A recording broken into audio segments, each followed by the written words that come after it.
तो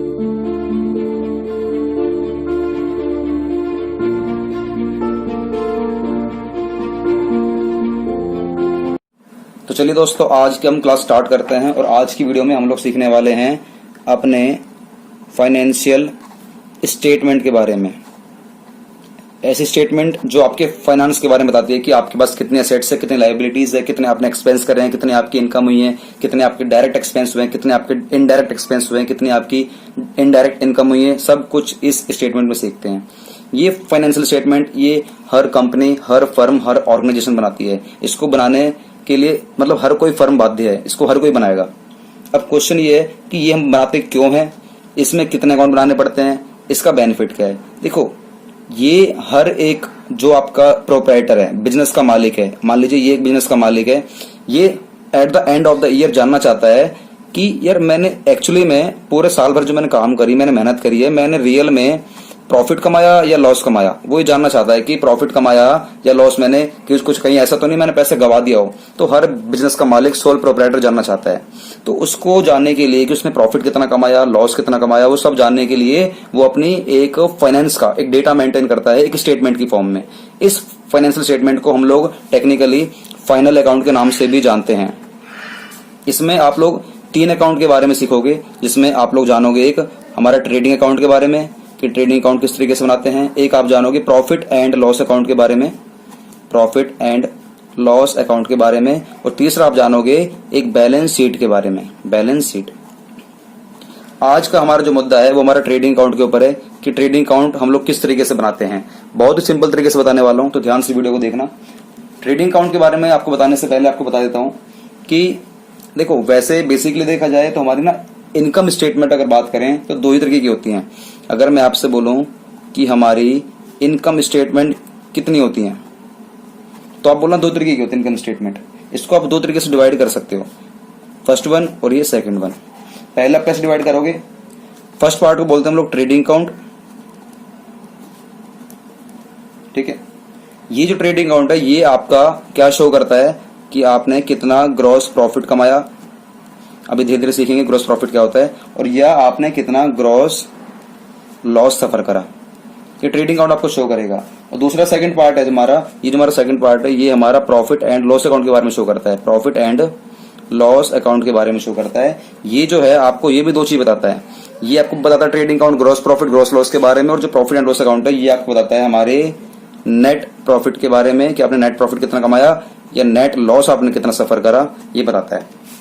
income statement में हमारे 2 अकाउंट आते हैं, ट्रेडिंग अकाउंट और प्रॉफिट एंड लॉस अकाउंट। अगर कोई आपसे बोले कि फाइनल अकाउंट, जो कि आपका फाइनेंशियल स्टेटमेंट का नाम से भी जानते हैं, इसमें कितने अकाउंट आते हैं। देखो, अकाउंट हमारे 2 ही होते हैं, ट्रेडिंग अकाउंट और profit and loss account. Balance sheet तो एक स्टेटमेंट है, बैलेंस शीट कोई अकाउंट नहीं है। बैलेंस शीट हमारी क्या होती है, स्टेटमेंट होती है, ये अकाउंट नहीं है। अकाउंट हमारे सिर्फ 2 होते हैं, ट्रेडिंग अकाउंट और प्रॉफिट एंड लॉस अकाउंट। और अगर इन दोनों को कलेक्टिवली अगर कोई बोले कि कलेक्टिवली इन दोनों को इकट्ठा हम क्या बोल सकते हैं, कलेक्टिवली इन दोनों को हम लोग क्या बोल सकते हैं, इनको बोलते हैं हम लोग इनकम स्टेटमेंट, जिसमें हमारे 2 अकाउंट आते हैं, ट्रेडिंग अकाउंट और प्रॉफिट एंड लॉस अकाउंट। तो आज हम जानेंगे ट्रेडिंग अकाउंट में क्या क्या आइटम आती है, किसको कैसे कैसे बनाते हैं। तो चलिए, मैंने आप लोगों के लिए ट्रेडिंग अकाउंट बना रखा है, उसका फॉर्मेट आपको मैं दिखा देता हूं। और ये रहा फॉर्मेट ट्रेडिंग अकाउंट का। ट्रेडिंग अकाउंट को हम इस तरीके से बनाते हैं, देख सकते हो आप, पूरा का पूरा मैंने सारा चार्ट बना रखा है। इसमें सारी आइटम जितने भी आपकी ट्रेडिंग अकाउंट में आ सकती है हमने सारी लिख रखी है। कुछ छूट गई हो तो कह नहीं सकता, वो डिपेंड करता है कि कैसे हमारे खर्चे और आ सकते हैं। इसको समझाने के लिए देखो, इसमें बहुत सारी आइटम है, बहुत सारी, अभी तो खत्म नहीं हुआ, इसके बाद अभी एक और है, ये भी है, लेकिन अभी हम सब जानेंगे। लेकिन इन सबको दिमाग में रख पाना थोड़ा मुश्किल काम है, इसलिए आपको समझा देता हूं कि इसको रखने की ट्रिक क्या है। देखो, बेसिकली मैं अगर आपसे बोलूं, मैं आपको ना इसी पे दिखा देता हूं। मान लीजिए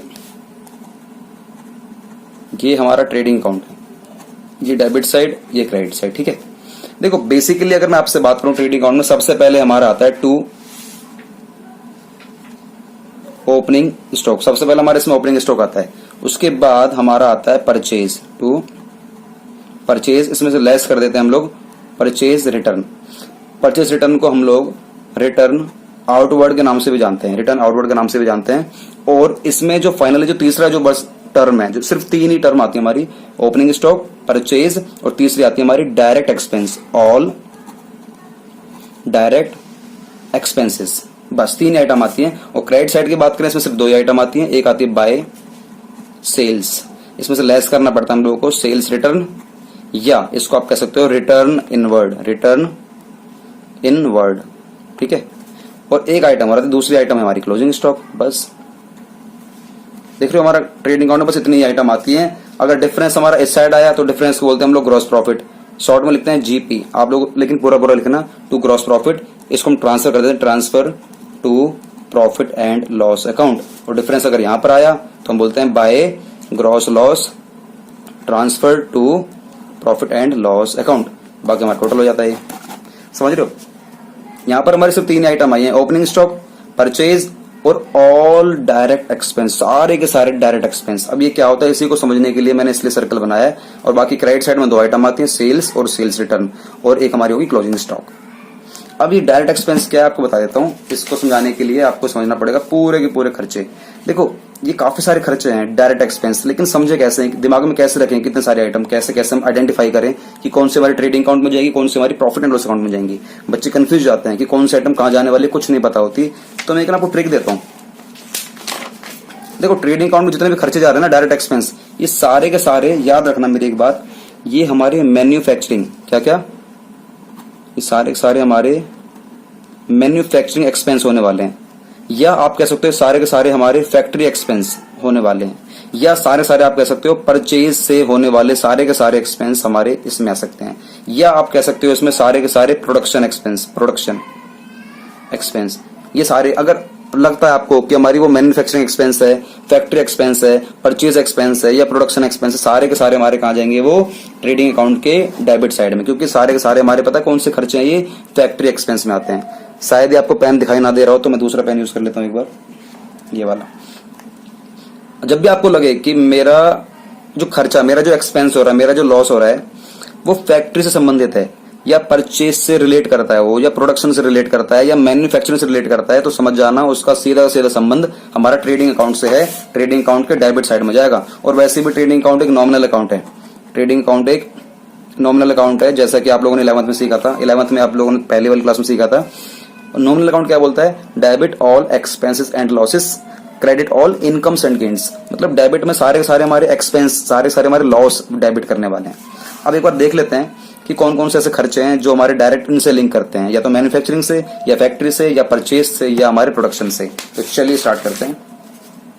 सबसे पहले तो वही to opening stock, to purchases less purchase return. अब देखो यहाँ पर जितने भी खर्चे आने वाले हैं ना, सारे के सारे हमारे फैक्ट्री के होने वाले हैं। इनको समझाने के लिए आपको एक मैं बताऊंगा, आप ना इन सारे सारे खर्चों को लिंक करना इन सब से, कि क्या वो मैन्युफैक्चरिंग का है, क्या वो फैक्ट्री का है, क्या वो परचेज का है, क्या वो प्रोडक्शन का है। अगर वो इन सब से लिंक करता है तो हमारा डायरेक्ट एक्सपेंस माना जाएगा।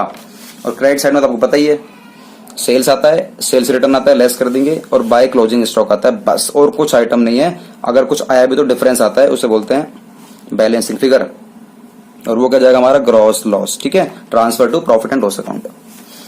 अब चलिए हम सारे खर्चे देख लेते हैं। पहला, टू वेजेस, मजदूरी दी जा रही है। बताओ मजदूरी कहाँ देते हैं, क्या मजदूरी ऑफिस में देते हैं? अगर ऑफिस में देते हैं तो देखो ऑफिस का खर्चा जाएगा हमारा प्रॉफिट एंड लॉस अकाउंट में, जो इसके बाद का अकाउंट है। लेकिन अगर आपको लगता है कि नहीं मजदूरी तो हम लोग फैक्ट्री के अंदर देते हैं, तो ठीक है, ये हमारा डायरेक्ट एक्सपेंस हो गया।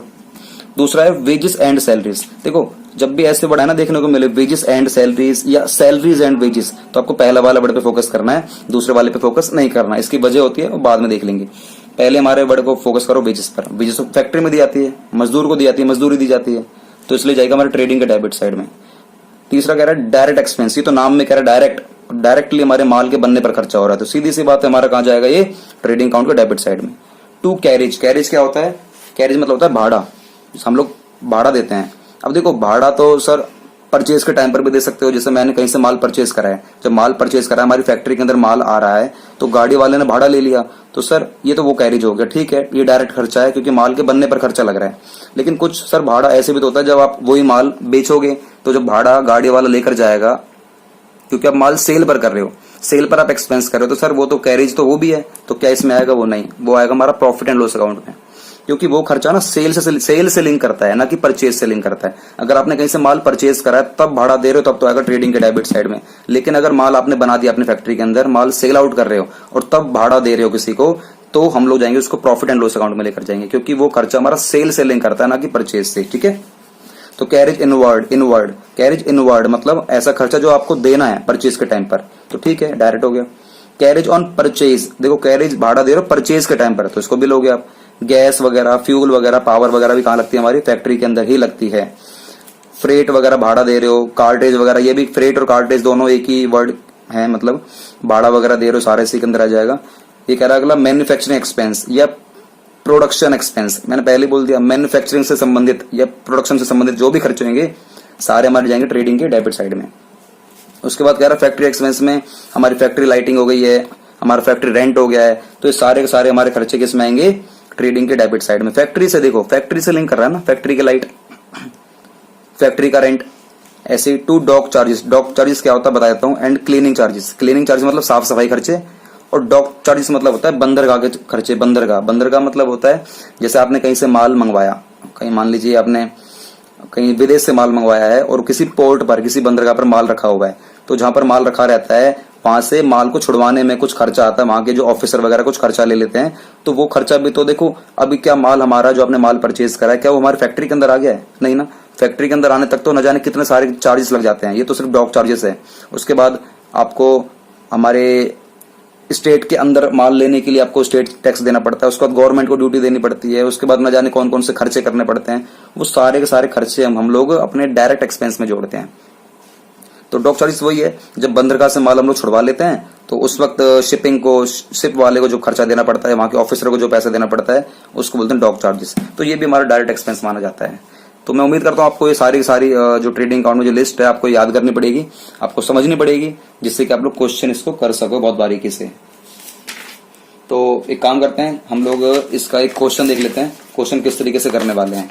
तो चलिए क्वेश्चन मैं आप लोगों के सामने रख देता हूं, और क्वेश्चन हमारा ये रहा, ठीक है। क्वेश्चन को सिखाने से पहले मैं आपको कुछ पॉइंट हैं आपको बताना चाहता हूं, उनको बताने के लिए मैं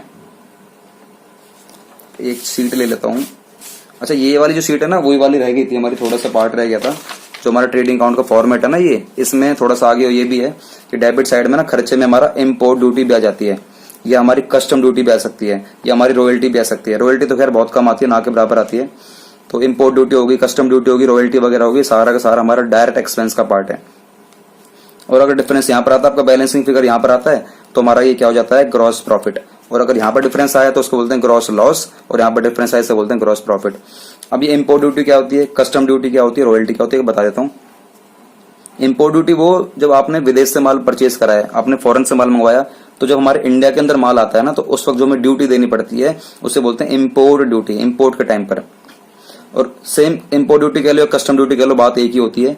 उसके बाद एक है हमारी रॉयल्टी। रॉयल्टी क्या होती है, जैसे रॉयल्टी मतलब होता है, मान लीजिए कोई बुक का ऑथर है, ठीक है, वैसे मैं भी अपने अकाउंट से बुक लिख रहा हूँ, तो अभी तो मेरे पास ऐसा राइट नहीं है देने का, लेकिन जिस दिन हमारी बुक कंप्लीट हो जाएगी उस दिन के बाद से क्या होगा, मान लीजिए अगर आपको मेरी बुक परचेज करनी है, या आपको मेरी बुक का कोई कंटेंट यूज करना है कहीं भी किसी भी जगह, तो आपको मेरी परमिशन के द्वारा ही यूज करना होगा। अगर आप मेरी परमिशन के थ्रू यूज नहीं करोगे मेरे कंटेंट को, तो मैं आपके ऊपर केस कर सकता हूँ, या किसी भी तरीके का आपके ऊपर मैं कुछ भी मतलब लीगल मैं कार्यवाही कर सकता हूँ।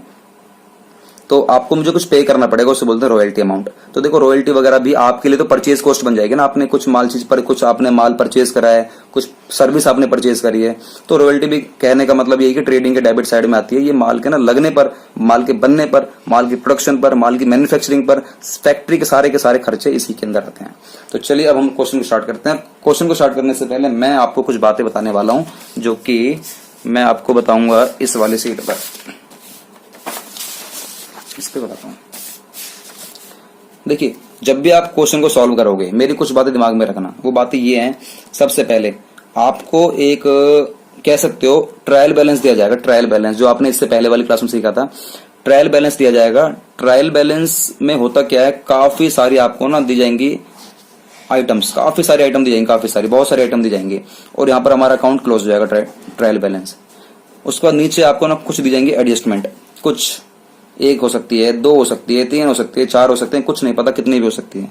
मेरी एक बात याद रखना, जब क्वेश्चन करोगे ना तो ट्रायल बैलेंस के अंदर जितनी भी आइटम होती है ना, इन सब का ट्रीटमेंट आपको एक बार करना है, इन सब का ट्रीटमेंट आपको एक बार करना है, कहीं ना कहीं आपको एक जगह पोस्ट करना ही करना है। ये याद रखना। उसके बाद जो आपकी एडजस्टमेंट दे रखी है, इनका ट्रीटमेंट आपको 2 बार करना होगा। 2 बार कहीं ना कहीं जाएंगी, या तो जाएंगे हमारी ट्रेडिंग अकाउंट में, या जाएंगे हमारी प्रॉफिट एंड लॉस अकाउंट में, या जाएगी हमारी वो बैलेंस शीट में।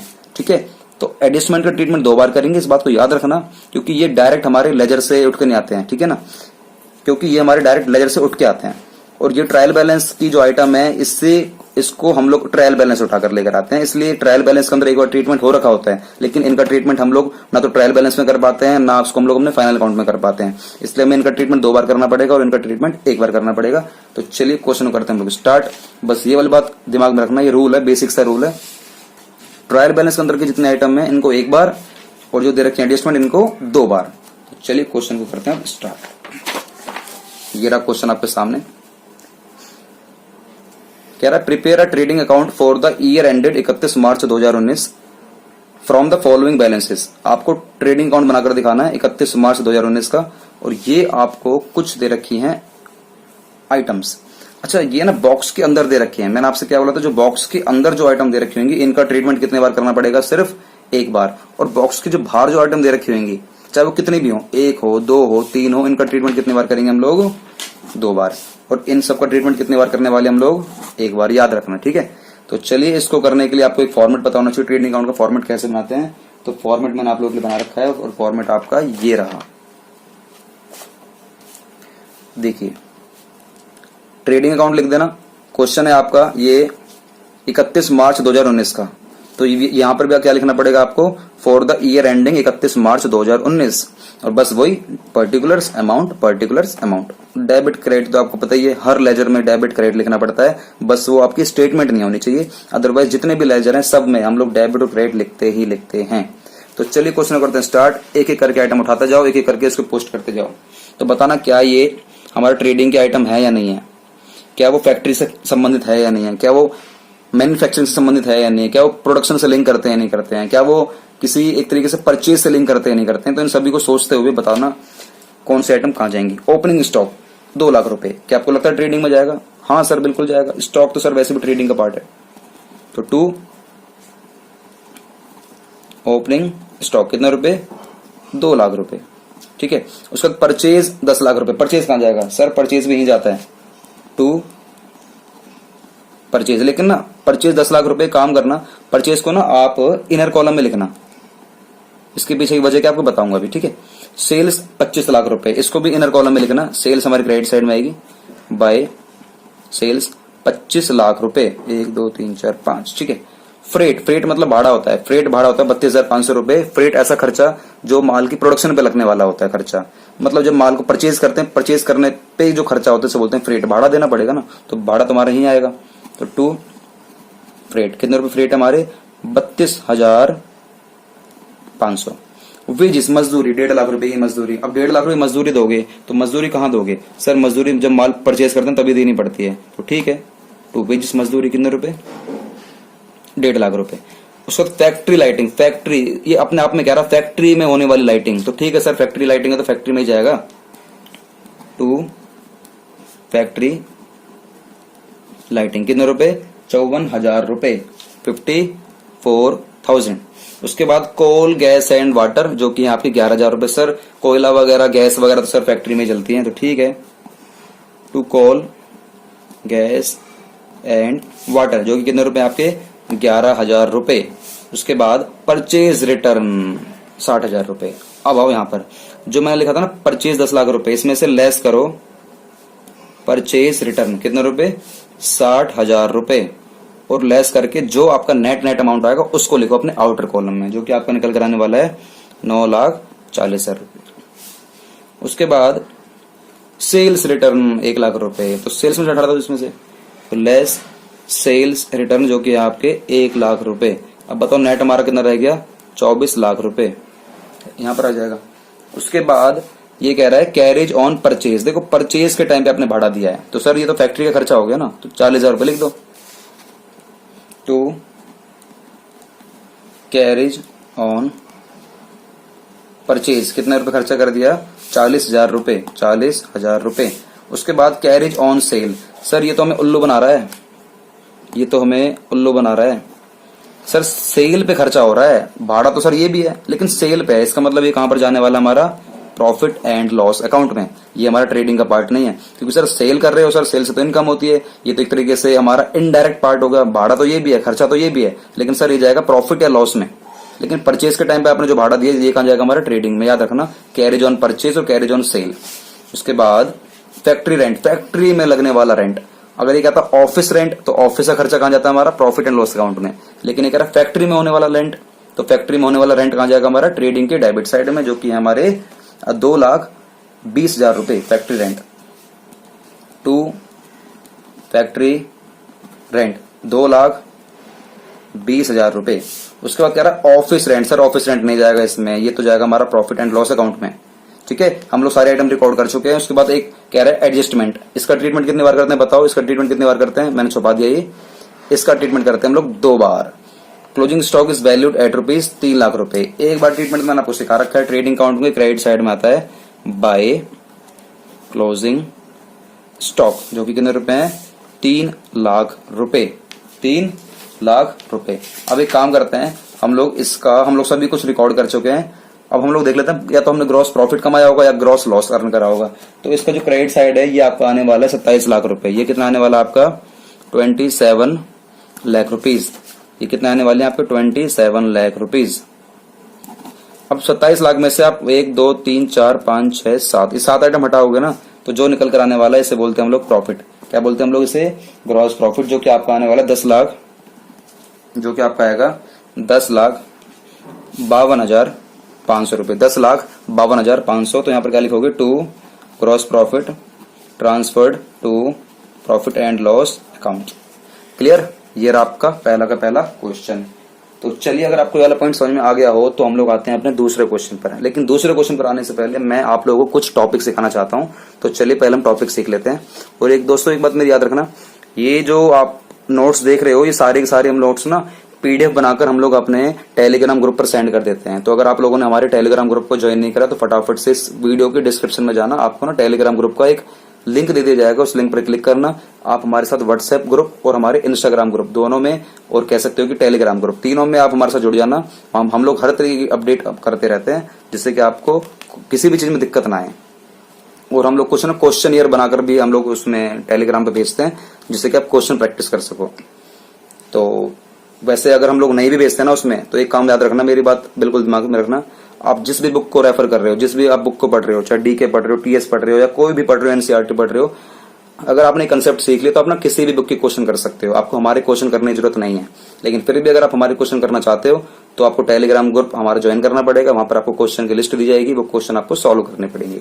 तो चलिए हम लोग एक टॉपिक और सीख लेते हैं, जिससे कि हम लोग अगले क्वेश्चन को भी कर पाए। तो टॉपिक सीखने के लिए मैं सीट ले लेता हूं, और वो सीट हमारी है ये वाली। तो चलिए हम लोग इस पे कुछ आप लोगों के लिए एक छोटे से कुछ नोट्स लिखवाते हैं। वो नोट्स आपको दिमाग में रखने पड़ेंगे, ठीक है? तो एक आपको सीखना पड़ेगा टॉपिक एडजस्टेड परचेज। क्या सीखना पड़ेगा आपको? Topic adjusted purchase. देखो, एडजस्टेड परचेज ना निकालने का फॉर्मूला होता है एक, ओपनिंग स्टॉक प्लस में नेट परचेजेस माइनस में क्लोजिंग स्टॉक। ये फॉर्मूला होता है एडजस्टेड परचेज का। ओपनिंग स्टॉक प्लस में नेट परचेजेस माइनस में क्लोजिंग स्टॉक। अभी नेट परचेजेस क्या होता है आपको बता देता हूं। देखो, 2 टर्म होती है। एक होती है आपकी नेट परचेज। ये कैसे निकालते हैं? परचेज माइनस में परचेज रिटर्न। परचेज में से लेस कर देना, परचेज रिटर्न निकल कर आएगी नेट परचेज। उसी तरीके से सेम अगर आपको निकालनी है नेट सेल्स, नेट सेल्स, तो नेट सेल्स कैसे निकालते हैं? सेल्स माइनस में सेल्स रिटर्न। ठीक है, ये 2 फॉर्मूले ये भी याद रखना और एक ये भी याद रखना। एडजस्टेड परचेज निकालते हैं ओपनिंग स्टॉक प्लस में नेट परचेज माइनस में क्लोजिंग स्टॉक। अब मैं आपको ना एक रूल लिखवाने वाला हूं, वो रूल मेरा याद रखोगे आप लोग। वो रूल बहुत ज्यादा जरूरी है इस वाले क्वेश्चन को सॉल्व करने के लिए। रूल हमारा ये है, when we debit adjusted purchase, when we debit adjusted purchase, when we debit adjusted purchase in trading account, in trading account, जब हम लोग अपने ट्रेडिंग अकाउंट में डेबिट करते हैं अपने इस एडजस्टेड परचेज को, then ओपनिंग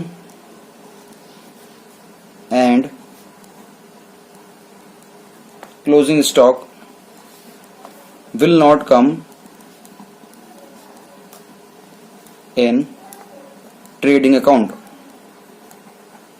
जब हम लोग डेबिट करते हैं अपने एडिशनल परचेज को अपने ट्रेडिंग अकाउंट में, तो याद रखना ओपनिंग स्टॉक और क्लोजिंग स्टॉक ये दोनों के दोनों नहीं आएंगे हमारे ट्रेडिंग अकाउंट में। जैसे कि इस बात को समझाने के लिए आपको एक क्वेश्चन ले लेता हूं मैं, और क्वेश्चन हमारा कुछ इस प्रकार है। ये रहा क्वेश्चन हमारा। क्वेश्चन क्या रहा है, prepare trading account for the year ended 31 March 2019। ये कुछ इन्फॉर्मेशन दे रखी है। देखो ट्रायल बैलेंस के अंदर आइटम दे रखे हैं। ये ट्रायल बैलेंस यहाँ पर बंद हो चुका है, तो बताओ कितनी बार ट्रीटमेंट करना पड़ेगा इसका, एक बार, ठीक है ना। एडजस्टेड परचेज दे रखी है 24 लाख रुपए, एडजस्टेड, ये सिंपल परचेज नहीं है। तो जब आपको ये दे रखा होगा क्वेश्चन में एडजस्टेड परचेज, तो याद रखना आपको अपनी ओपनिंग स्टॉक और क्लोजिंग स्टॉक की इन्फॉर्मेशन अपने ट्रेडिंग अकाउंट में नहीं दिखानी होती, क्योंकि वो उसी के अंदर एडजस्ट हो चुका होता है। वो ना ओपनिंग स्टॉक और क्लोजिंग स्टॉक हमारे इस एडजस्टेड परचेज के अंदर ऑटोमेटिकली एडजस्ट हो चुका होता है, इसलिए हम लोग इन दोनों को नहीं लेते। तो देखिए इधर फ्रेट एंड कैरेज इनवर्ड दे रखा है। इनवर्ड मतलब ये कि हमारे ट्रेडिंग का पार्ट है। आपने भाड़ा दिया इनवर्ड, जब माल परचेज करते हैं उस वक्त जो भाड़ा देते हैं उसे बोलते हैं हम लोग इनवर्ड। और फ्रेट एंड कैरेज आउटवर्ड मतलब आप लोगों ने जो माल सेल करा होगा, सेल के टाइम पर आपने जो भाड़ा दिया है, तो सीधी सी बात है ये तो हमारा प्रॉफिट एंड लॉस अकाउंट का पार्ट है, ये हमारा ट्रेडिंग अकाउंट का पार्ट नहीं है, तो ये हमारा नहीं जाने वाला। और जो फ्रेट एंड कैरेज इनवर्ड है ये हमारा ट्रेडिंग का पार्ट है, क्योंकि परचेज के टाइम पे लगा है, इसलिए मैं इसको लूंगा। वेजेस सर ठीक है सर, ट्रेडिंग के डेबिट साइड में। Fuel and power sir trading के डेबिट में। ऑफिस रेंट सर ऑफिस का खर्चा, ये ऑफिस का नहीं लेंगे हम या तो लेंगे फैक्ट्री का, या लेंगे हम प्रोडक्शन का, या लेंगे मैन्युफैक्चरिंग का, या लेंगे परचेज से रिलेटेड कुछ भी। ऑफिस का नहीं लेने वाले सर, आउटवर्ड पे भी नहीं लेने वाले। ट्रेड एक्सपेंस बताओ सर, ट्रेड एक्सपेंस लिया जाएगा या नहीं लिया जाएगा। ट्रेड एक्सपेंस पे ना आप लोग स्पेसिफिकली आप एरो लगा लेना। ट्रेड एक्सपेंस ऑलवेज हमारा कहां का पार्ट होगा, ये प्रॉफिट एंड लॉस अकाउंट का पार्ट होगा। ट्रेड मतलब व्यापार। व्यापार कहां करते हो आप, जहां पर आप ऑफिस खोल के बैठोगे वही तो व्यापार होगा। जहां पर माल बन रहा होगा, जहां पर माल प्रोडक्शन हो रहा होगा, क्या वहां पर व्यापार कर लोगे? नहीं, वहां पर तो माल बनता है हमारा, तो वहां पर हम लोग व्यापार नहीं कर सकते। उसके बाद कह रहा है सेल्स, सर सेल्स हमारा ट्रेडिंग का पार्ट है। Closing stock sir, closing stock तो इस बार हमारा ट्रायल बैलेंस के अंदर तो दे रखा है, ट्रीटमेंट तो एक बार होना चाहिए, लेकिन सर ये ना फिर भी नहीं जाएगा। क्यों नहीं जाएगा? क्योंकि क्लोजिंग स्टॉक को हम लोगों ने इस एडजस्टेड परचेज में ना ऑटोमेटिकली एडजस्ट कर रखा है। देखिए एडजस्टेड परचेज के अंदर हम लोगों ने क्लोजिंग स्टॉक को भी ले रखा है और हम लोगों ने ओपनिंग स्टॉक को भी ले रखा है। अगर इस क्वेश्चन में मान लीजिए मैं आपसे कह रहा हूं यहाँ पर ओपनिंग स्टॉक की इन्फॉर्मेशन भी दे रखी है 10,000 रुपए, ऐसा मान लेते हैं, तो सर ये भी कहीं नहीं जाएगा, ये भी कहीं नहीं जाने वाला ओपनिंग स्टॉक भी, क्योंकि इसी के अंदर आ रखा है। तो चलिए हम लोग काम करते हैं, हम क्या करते हैं बताओ, हम इसका आंसर कर लेते हैं। और आंसर करने के लिए इसका मैंने आप लोगों के लिए चार्ट बना रखा है, और वो चार्ट है हमारा। तो चलिए सेकंड चार्ट का आंसर हम लोग इस पे कर लेते हैं। अच्छा एक काम करता हूँ, क्वेश्चन मैं आप लोगों के सामने रख देता हूँ। ये क्वेश्चन है आप लोगों के सामने, ठीक है, पूरा क्वेश्चन है, इसका आंसर आप लोग करके दिखाओ, फिर मैं दिखाता हूँ, ठीक है। आप लोग भी करो, मैं भी करता हूँ। तो चलिए टाइम स्टार्ट। तो चलिए हमारा आंसर आ चुका है, देखिए हम लोगों ने, मैं क्वेश्चन भी आपके सामने रख देता हूँ। ये बताओ एडजस्टेड परचेज कहाँ जाएगा? सर चलेगा डेबिट साइड में। Fit and carriage inward sir चलेगा डेबिट साइड में। Freight and carriage outward sir ये कहीं भी नहीं जाएगा। वेजेस चलेगा सर डेबिट साइड में। फ्यूल एंड पावर सर चलेगा डेबिट साइड में। ऑफिस रेंट सर कहीं नहीं जाएगा। ट्रेड एक्सपेंस सर कहीं नहीं जाएगा, ऑफिस का खर्चा है ना ये। सेल्स हमारा चलेगा सर क्रेडिट साइड में। उसके बाद क्लोजिंग स्टॉक कहीं जाएगा नहीं, ओपनिंग स्टॉक हमारा कहीं भी जाएगा नहीं। और ये आपका आंसर आ गया प्रॉफिट, जो कि आपका आने वाला है करीब 3,80,000 रुपए। तो क्या आपका भी आ गया? अगर हाँ तो चलिए हम लोग करते हैं अपने तीसरे क्वेश्चन को स्टार्ट। और तीसरा क्वेश्चन आपके सामने ये रहा।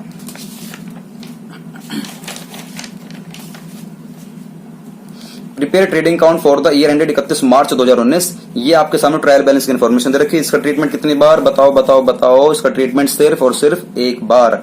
और क्वेश्चन कह रहा है कैलकुलेट COGS मतलब कॉस्ट ऑफ गुड सोल्ड और ग्रॉस प्रॉफिट निकाल के दिखाओ on the basis of COGS। तो इसको करने के लिए पहले आपको पता होना चाहिए ना COGS निकालते कैसे। तो एक काम करते हैं, इसका पहले टॉपिक सीख लेते हैं कि सर COGS निकालते कैसे। उसके बाद हम लोग चलो फटाफट से इसका आंसर भी इस क्वेश्चन का भी कर लेंगे। तो पहले हम लोग निकालना सीख लेते हैं कि COGS निकालते कैसे हैं। तो इसको निकालने के लिए मैं आपको एक सीट पे लेकर जाता हूं। ये देखिए सीट हमारी ये रही। COGS मतलब होता है कॉस्ट ऑफ गुड्स सोल्ड, मतलब बेचे गए माल की लागत निकालनी, जो आपने माल बेचा है उसकी आपकी जो कॉस्ट क्या लगी उसको निकालने का फॉर्मूला होता है ओपनिंग स्टॉक प्लस में net purchase. Opening stock plus में नेट परचेज, नेट कैसे निकालते हैं पता है ना, परचेज माइनस में परचेज रिटर्न प्लस में ऑल डायरेक्ट एक्सपेंस, जितने आपने डायरेक्ट खर्चे करें ट्रेडिंग अकाउंट को डेबिट साइड में आने वाले सारे के सारे खर्चे ऐड कर लेना और माइनस कर लेना क्लोजिंग स्टॉक। तो क्या निकल कर आ जाएगा आपका कॉस्ट ऑफ गुड्स सोल्ड। अच्छा इसको निकालेगा ना, एक फॉर्मूला हो रहा है गाइस, COGS निकालने का फॉर्मूला, मतलब कॉस्ट ऑफ गुड्स निकालने का फॉर्मूला एक हो रहा है, वो क्या है आपका नेट सेल्स माइनस में ग्रॉस प्रॉफिट। अगर आपने कोई प्रोडक्ट नेट आपने मान लीजिए 200 रुपए का बेचा है और मान लीजिए आपने उसमें से आपने जो प्रॉफिट कमाया वो कमाया 30 रुपीज का, 200 के माल बेचने पर 30 रुपए कमाए हैं, तो आपने कितने की वो चीज परचेज करी होगी, जो आपने माल सेल करा है उसकी कॉस्ट कितनी पड़ी होगी, आपको पड़ी होगी 170। तो बस इसी को निकालने का फॉर्मूला है ये, नेट सेल्स माइनस में ग्रॉस प्रॉफिट, निकल कर आ जाएगा आपका COGS, मतलब कॉस्ट ऑफ गुड्स सोल्ड, बेचे गए माल की लागत। इसको निकालने का फॉर्मूला ये भी है, ओपनिंग स्टॉक प्लस में नेट परचेज प्लस में ऑल डायरेक्ट एक्सपेंस माइनस में क्लोजिंग स्टॉक। तो चलिए इसी के बेस पे हम लोग क्वेश्चन करके देख लेते हैं, और क्वेश्चन आपके सामने ये रहा, तो करते हैं इसका आंसर। ठीक है, इसके आंसर निकालने के लिए मैंने ये शीट बना रखी है और क्वेश्चन पहले आप लोगों को दिखा देता हूँ क्वेश्चन है क्या।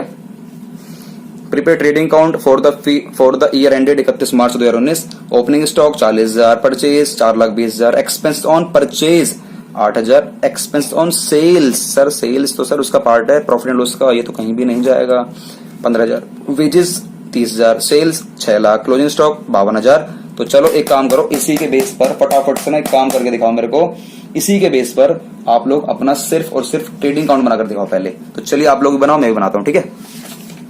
तो चलिए आंसर हमारा ये रहा, क्वेश्चन आपका ये रहा।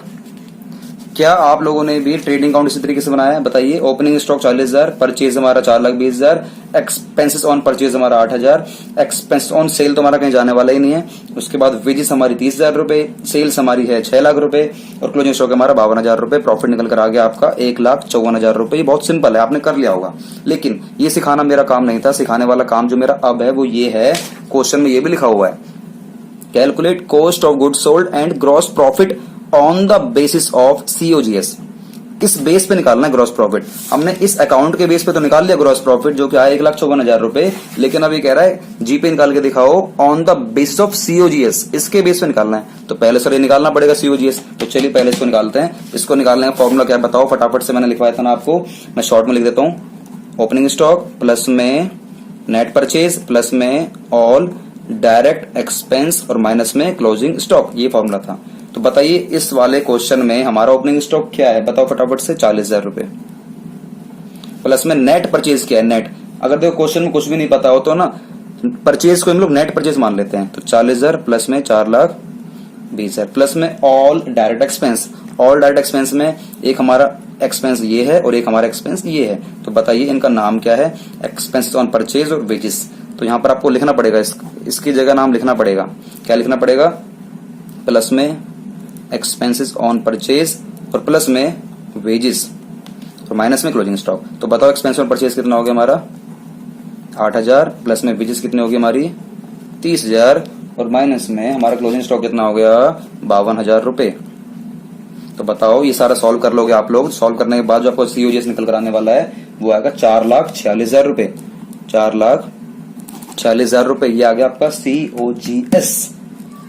अब आपने पहला क्वेश्चन तो कवर कर लिया कि कैलकुलेट COGS, लेकिन आप कह रहा है जीपी भी निकाल के दिखाओ, ग्रॉस प्रॉफिट निकाल के दिखाओ on the basis of COGS के बेस पे, मतलब इसके बेस पे 4,46,000 के बेस पे निकाल के दिखाना है मुझे ग्रॉस प्रॉफिट। तो मुझे एक बात बताओ, मैंने आपको ग्रॉस प्रॉफिट निकालने का फॉर्मूला बताया था, वो क्या था, सेल्स माइनस में कॉस्ट ऑफ गुड्स सोल्ड। ये वैसे सेल्स ना नेट होनी चाहिए, नेट सेल्स माइनस में COGS। अब बताओ नेट सेल कितनी है, सर हमें तो सेल पता है बस 6 लाख, नेट नहीं पता। तो ना एक काम करो बेटा, सेल्स को नेट सेल मान लो, वो जो कि हमारी 6 लाख है ना, 6 लाख रुपए हमारे ये होने वाले हैं 6 लाख रुपए, और माइनस में COGS मैंने निकाला था अभी 4,46,000 रुपए, 4,46,000 रुपए। तो बताओ मेरा ग्रॉस प्रॉफिट कितने आने वाला है, सर 6 लाख की अगर सेल करूंगा और उस पर मेरा खर्चा हो गया 4,46,000 रुपए का, तो सर मेरा जो प्रॉफिट होने वाला है 1,54,000 रुपए होने वाला है। और सर ये भी तो इतना ही आया था 1,54,000 रुपए, और ये भी उतना ही 1,54,000 रुपए। तो तरीका कुछ भी लगाओ आंसर हमारा सेम ही आता है। तो चलिए आज की क्लास हम लोग ओवर करते हैं। और दोस्तों याद रखना, अगर आपको हमारी वीडियो अच्छी लगी हो और अगर हमारी वीडियो का कुछ भी पार्ट अगर आपको समझ में नहीं आया हो तो प्लीज हमारी वीडियो के कमेंट बॉक्स में जाना, और जो भी हमारी कुछ भी कमी लगती है आपको वीडियोस में या अगर आपको समझ में नहीं आया हो तो आप हमें कमेंट बॉक्स में लिख देना। मैं पर्सनली आप सभी के मैसेज पढ़ता हूँ। और इन सारे चार्ट जो भी मैंने लिखे हैं, नोट्स बनाए, इन सभी की टेंशन मत लेना आप। इन सभी का एक हम लोग पीडीएफ बनाकर हम लोग अपने इंस्टाग्राम पर या हम लोग अपने टेलीग्राम पर ग्रुप में सेंड कर देते हैं, वहां से जाकर आप डाउनलोड कर लेना, नोट्स बना लेना अपने हाथों से। और अगर आप लोगों ने अभी हमारे यूट्यूब पर और इंस्टाग्राम पर फॉलो नहीं किया है या सब्सक्राइब नहीं किया तो फटाफट से सब्सक्राइब कर देना और बेल आइकन को क्लिक कर देना, जिससे कि हमारी कोई भी वीडियोस आपसे मिस ना हो। ठीक है। और अगर कोई भी अगर आपका डाउट रहता है या कुछ भी अगर आपको अपडेट लेना है मेरे से या हमारी टीम से, तो आप ना हमारे नंबर पर जो कि हमारे इंस्टाग्राम पर मौजूद है, वहां जाकर आप हमें कॉल कर सकते हो, या कुछ भी अपडेट चाहिए हो या कुछ भी अगर आपको लगता है किसी वीडियोस के ऊपर, आपको टॉपिक के ऊपर वीडियो चाहिए हो तो आप हमें बता देना, हम उस पर भी वीडियो बना देंगे। तो हम लोग मिलेंगे अगली वीडियो में। और अगली वीडियो आपको किस टॉपिक के ऊपर चाहिए फटाफट से अपना हमें कमेंट बॉक्स में बताना, जिससे कि हम लोग अगली वीडियो भी बना देंगे। तो चलिए हम लोग मिलेंगे नेक्स्ट वीडियो के साथ, तब तक के लिए अपना ख्याल रखना। वंदे मातरम, जय हिंद।